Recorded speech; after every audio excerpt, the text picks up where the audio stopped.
આજે આપણે રેસ્ટોરન્ટ જેવું પનીર લબાબદાર ઘરે કેવી રીતે બનાવવું એ જોઈશું. સૌથી પહેલા આપણે આના માટે ગ્રેવી બનાવીને તૈયાર કરવાની છે.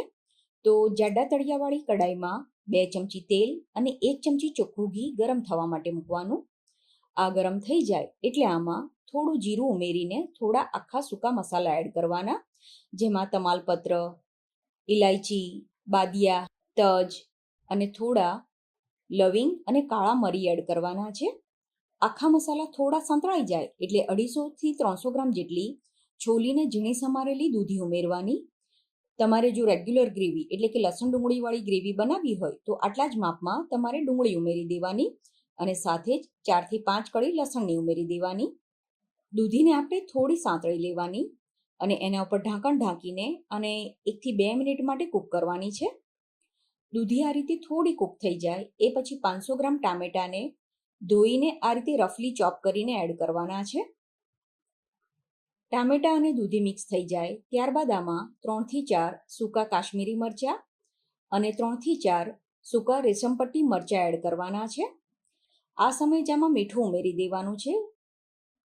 મીઠું મિક્સ થઈ જાય ત્યારબાદ આમાં લાલ મરચું, ધાણા જીરું અને હળદર ઉમેરી દેવાની અને બધા મસાલાને ગ્રેવીની સાથે સરસ રીતે મિક્સ કરી દેવાના છે. હવે આને ઢાંકીને 2 થી 3 મિનિટ માટે કૂક કરવાનું. ત્યારબાદ આમાં 2 થી 3 ચમચી જેટલા મગજતરીના બી અને 1 ચમચી ખસખસ ઉમેરી દેવાની અને ફરીથી ઢાંકી દેવાનું છે. પછી આમાં 15 થી 20 જેટલા કાજુ ઉમેરવાના. અહીંયા મેં આખા કાજુ લીધા છે. આના બદલે તમે કાજુ કણી કે કાજુ ટુકડા પણ લઈ શકો છો. જેમ જેમ આ બધું કૂક થવા લાગશે એમ આ રીતે આ મિશ્રણ સોફ્ટ થઈ જશે. સાથે જ તમને આમાંથી થોડું થોડું તેલ પણ અલગ થયેલું દેખાશે. હજુ પણ આ ગ્રેવીને સરસ રીતે કૂક કરવાની છે. તો આ સમયે આમાં અડધાથી પોણા કપ જેટલું ગરમ પાણી ઉમેરવાનું અને પાણી ઉકળતું હોય એ ટાઈમે જ આમાં થોડી સમારેલી કોથમીર પણ ઉમેરી દેવાની. કોથમીર ઉમેરીએ એ પછી ગ્રેવીને આપણે લગભગ 5 થી 7 મિનિટ માટે કે પાણી પૂરેપૂરું બળી જાય ત્યાં સુધી કૂક કરવાની છે. તો હવે તમે જોઈ શકો છો ગ્રેવી એકદમ સરસ રીતે કૂક થઈ ગઈ છે. ગ્રેવી કૂક થઈ જાય એ પછી આમાંથી તમાલપત્ર, તજ અને જે બાદિયા એડ કર્યા છે એ આપણે નીકાળી લેવાના છે. અને જો તમારી ગ્રેવીમાં તીખાશ ઓછી જોઈતી હોય તો આમાંથી 1-2 લવિંગ અને 1-2 કાળા મરી પણ કાઢી લેવાના. હવે ગ્રેવીને પૂરેપૂરી ઠંડી થવા દેવાની છે અને ગ્રેવી ઠંડી થાય પછી એને ગ્રાઇન્ડ કરવાની. તો હવે શાક બનાવવા માટે આપણે જે પનીર યુઝ કરવાનું હોય એને કટ કરી લેવાનું છે. તો અહીંયા મેં 1.5 લીટર દૂધમાંથી પનીર બનાવીને તૈયાર કરી લીધું છે.